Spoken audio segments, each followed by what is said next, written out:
இதை யோசேப்பிலே சாட்சியாக ஏற்படுத்தினார். நாம் அறியாத பாஷையை கேட்ட எகிப்து தேசத்தை விட்டு புறப்படுகையில் இதை யோசேப்பிலே சாட்சியாக ஏற்படுத்தினார். அவன் தோளை சுமைக்கு விலக்கினேன், அவன் கைகள் கூடைக்கு நீங்களாக்கப்பட்டது. நெருக்கத்திலே நீ கூப்பிட்டாய், நான் உன்னை தப்புவித்தேன். இடிமுழக்கம் உண்டாகும் மறைவிடத்திலிருந்து உனக்கு உத்தரவு அருளினேன். மேரிபாவின் தண்ணீர்களிடத்தில் உன்னை சோதித்து அறிந்தேன். இஸ்ரவேல் புத்திரர் தேவன் நியமித்த காலத்தில் அவரை கம்பீரமாய் பாடி ஆர்ப்பரிக்க வேண்டும் என்பது தேவன் விதித்த நியாயமாகும். இது கர்த்தருடைய பிள்ளைகளுக்கு பிரமாணமாய் சொல்லப்பட்டிருக்கிறது.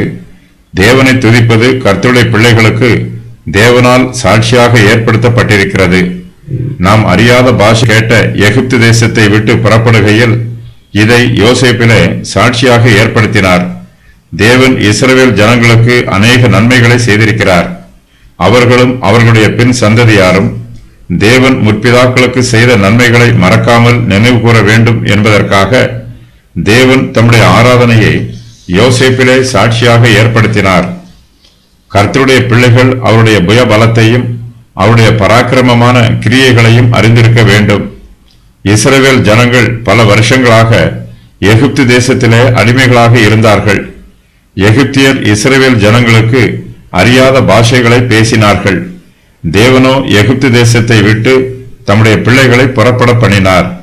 எகிப்து தேசத்திற்கு விரோதமாக வாதைகளை அனுப்பினார். இஸ்ரவேல் ஜனங்களை விடுவிக்குமாறு பார்வோனை நிர்பந்தம் பண்ணினார்.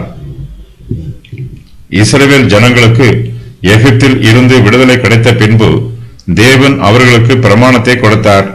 பண்டிகை நாட்களை ஆசரிக்குமாறு சொன்னார். விசேஷித்த காலங்களில் எக்காலம் ஊதுமாறு சொன்னார். இவையெல்லாம் அவர்களுக்கு மாத்திரம் என்று கொடுக்கப்படாமல் அவர்களுடைய பின்வரும் சந்ததியாரும் ஆசரிக்கும் வண்ணமாய் தேவன் இதை நித்திய பிரமாணமாய் கொடுத்தார்.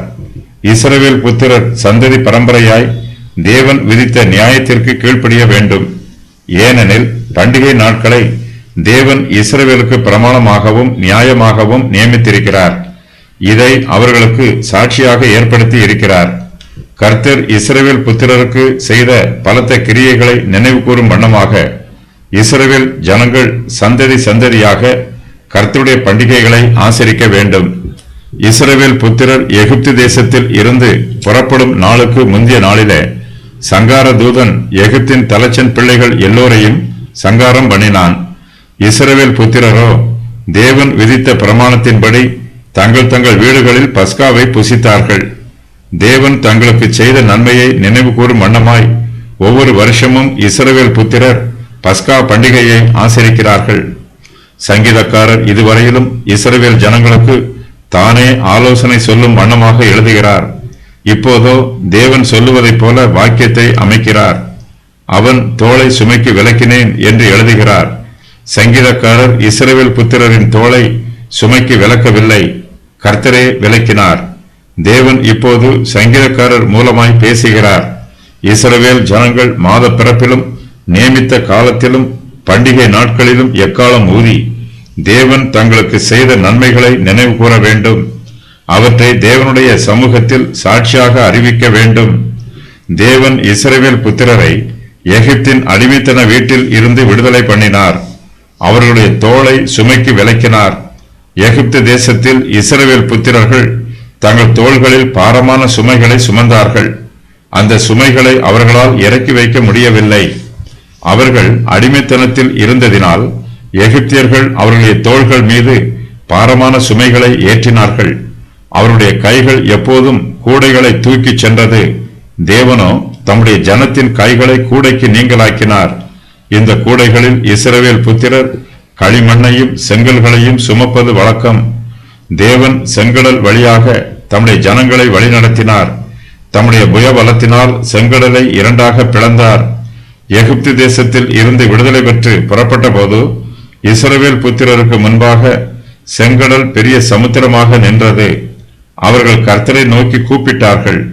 கர்த்தரோ அவர்களுக்கு தம்முடைய மறைவிடத்தில் இருந்து உத்தரவு அருளினார். நெருக்கத்திலே நீ கூப்பிட்டாய், நான் உன்னை தப்புவித்தேன். இடிமுழக்கம் உண்டாகும் மறைவிடத்தில் இருந்து உனக்கு உத்தரவு அருளினேன் என்று கர்த்தர் சொல்லுகிறார். இடி முழக்கம் உண்டாகும் மறைவிடம் என்பது சீனாய் மலையை குறிக்கலாம்.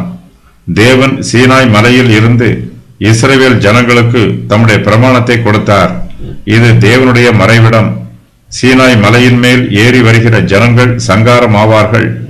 அப்பொழுது கர்த்தர் மோசேயை நோக்கி, ஜனங்கள் பார்க்கிறதற்கு எல்லையை கடந்து கர்த்தரிடத்தில் வராதபடிக்கும் அவர்களில் அநேகர் அழிந்து போகாதபடிக்கும் நீ இறங்கி போய் அவர்களை உறுதியாக எச்சரி.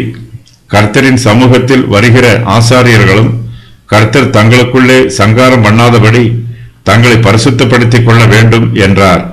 யாத்திராகமம் 19:21-22. தேவன் சீனாய் மலையில் இருந்து இடி முழக்கத்தினால் பேசினார். கர்த்தர் இஸ்ரவேல் ஜனங்களை வனாந்திரத்திலே சோதித்து பார்த்தார். மேரிபாவின் தண்ணீர்களிடத்தில் உன்னை சோதித்து அறிந்தேன் என்று கர்த்தர் சொல்லுகிறார்.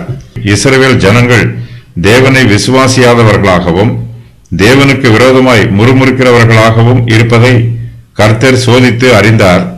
ஆனாலும் தேவன் தம்முடைய பெரிதான கிருபையை அவர்களுக்கு காண்பிக்க தவறவில்லை. கர்த்தர் அவர்களுக்கு தொடர்ந்து நன்மை செய்தார். இஸ்ரவேல் ஜனத்தார் பண்டிகை நாட்களை ஆசரிக்கும் போது தேவன் தங்களை எகிப்து தேசத்தில் இருந்து விடுவித்ததை நினைவு கூற வேண்டும். கர்த்தருடைய பிள்ளைகளாகிய நாம் சபை ஆராதனையில் பங்கு பெறும் போது கர்த்தர் நம்முடைய ஆத்மாவை ரட்சித்த நாளை நினைவு கூற வேண்டும். கர்த்தர் நமக்கு செய்த நன்மைகளையெல்லாம் மறவாமல் நினைவு கூர்ந்து கர்த்தருக்கு நன்றி சொல்ல வேண்டும். நாம் பாவத்தில் ஜீவித்த காலங்களில் இஸ்ரவேல் புத்திரர் எகிப்து தேசத்தில் அடிமையாக இருந்ததை விட மிகவும் மோசமையான நிலைமையில் இருந்தோம். நம்முடைய கர்த்தராகிய இயேசு கிறிஸ்துவோ தம்முடைய பெரிதான கிருபையினால் நம்முடைய பாவங்களை மன்னித்து நம்முடைய ஆத்மாவை ரட்சித்திருக்கிறார். கர்த்தர் பகலில் மேகஸ்தம்பத்தின் நடுவில் இருந்தும் இரவில் அக்னி ஸ்தம்பத்தின் நடுவில் இருந்தும் அற்புதங்களை செய்தார். கர்த்தர் ஜனங்களுக்கு மறைவிடங்களில் இருந்து உத்தரவு கொடுத்தார். செங்கடலை தமது பிள்ளைகளுக்காக இரண்டாக பிளந்து கொடுத்தார். மேரிபாவில் கர்த்தர் தமது ஜனத்தின் தாகத்தை தீர்க்க தண்ணீரை கொடுத்தார். இஸ்ரவேல் புத்திரர் சீன் வனாந்திரத்தில் இருந்து புறப்பட்டு பிரயாணம் பண்ணி ரெவிதீமிலே வந்து பாளையம் இறங்கினார்கள். அங்கே ஜனங்களுக்கு குடிக்க தண்ணீர் இல்லாதிருந்தது. ஜனங்கள் மோசேயோடு வாதாடினார்கள். இஸ்ரவேல் புத்திரர் வாதாடினதின் நிமித்தமும் கர்த்தர் எங்கள் நடுவில் இருக்கிறாரா இல்லையா என்று அவர்கள் கர்த்தரை பரீட்சை பார்த்ததின் நிமித்தமும் அந்த ஸ்தலத்திற்கு மாசா என்றும் மேரிபா என்றும் பெயரிடப்பட்டது.